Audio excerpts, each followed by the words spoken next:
Do you know what is respiration? Yes, I know. Taking in oxygen and giving out carbon dioxide. It is much more than that. Okay, So let us learn it. Now, let us study the process of respiration. We have seen the diagram or the organs necessary for respiration. When the oxygen is taken in, this oxygen that reacts with the glucose. Glucose is formed because of the oxidation. Oxygen and glucose, they react with each other to form energy. Here the glucose molecule is broken down. When this glucose is broken down, that breakdown of glucose is called as glycolysis. Respiration, taking in oxygen. By the process of digestion, glucose is made available in the blood. So this oxygen and this glucose, they react together to form energy, and that is the process of respiration. So we can say that the process of respiration is internal. The process of respiration is internal. That we can say that is the cellular respiration.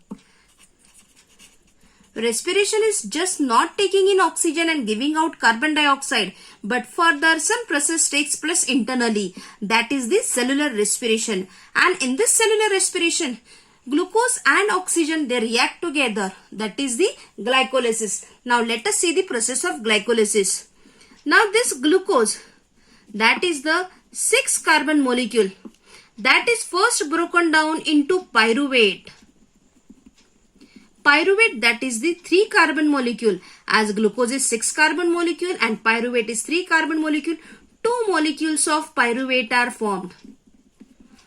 Glucose breakdowns, that is the glycolysis, that is glucose is converted into pyruvate.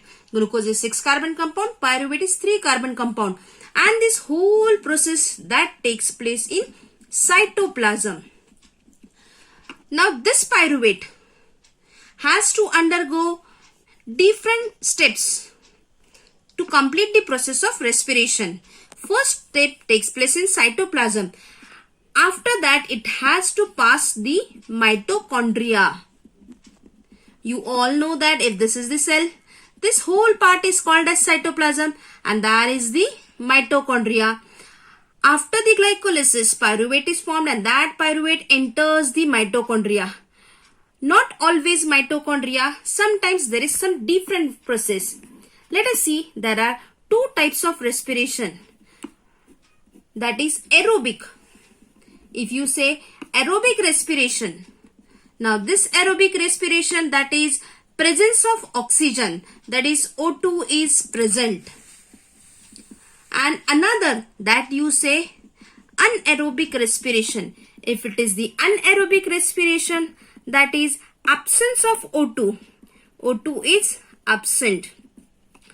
Now the respiration process internally, in presence of oxygen, that is aerobic. In absence of oxygen, that is anaerobic.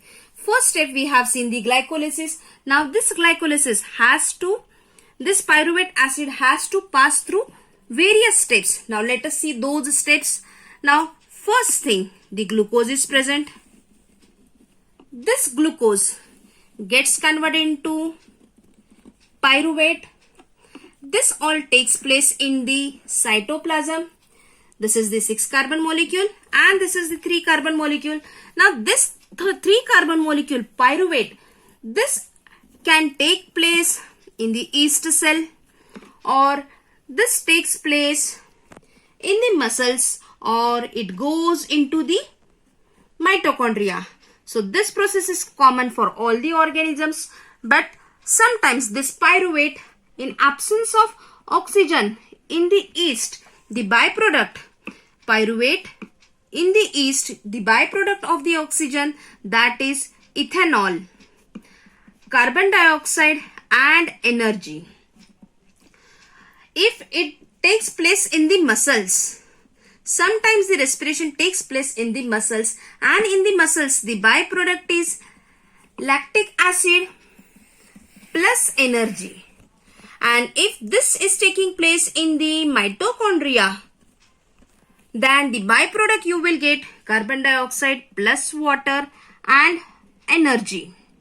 If it is in the east, that is absence of oxygen. I'll say oxygen not present. In the muscles, oxygen not present. And in the mitochondria, oxygen is present. So these two are the anaerobic respiration. This is the aerobic respiration. In the anaerobic respiration, only less amount of energy is formed. But in mitochondria, more amount of energy is formed. And this energy, we can say that is 38 ATP molecules are formed. Now let us see what is this ATP. ATP, this is the adenosine triphosphate. ATP is the energy rich molecule. So because of the respiration process, you get the ATP. So respiration means formation of ATP molecules. First, oxygen and glucose combine together, that is the glycolysis, and after the glycolysis process, the energy is formed, but in three different ways. If it is in the yeast, ethanol and carbon dioxide is the byproduct. In the muscles, lactic acid is the byproduct, and in the mitochondria, you all know that in our body, carbon dioxide and water is the byproduct of the respiration. Sometimes in the muscles. So now let us see why do the respiration takes place in muscles. Naturally, the respiration is taking place in the cytoplasm and mitochondria and the production of energy. But sometimes we do some more exercise, and during that time we require more amount of energy. Regularly, mitochondria is doing its work of formation of energy, but due to more work, we require more amount of energy. Then the muscles start doing the production of energy. But they don't have oxygen, so that is the anaerobic respiration taking place. They give us energy, but the byproduct formed here is lactic acid.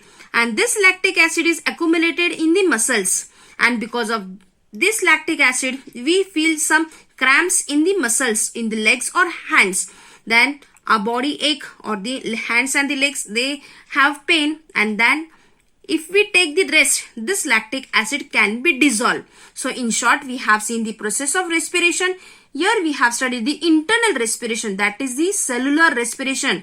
Firstly, glycolysis taking place in the cytoplasm, and then the result is pyruvate. This pyruvate undergoes various processes in various organisms, and finally the product is energy.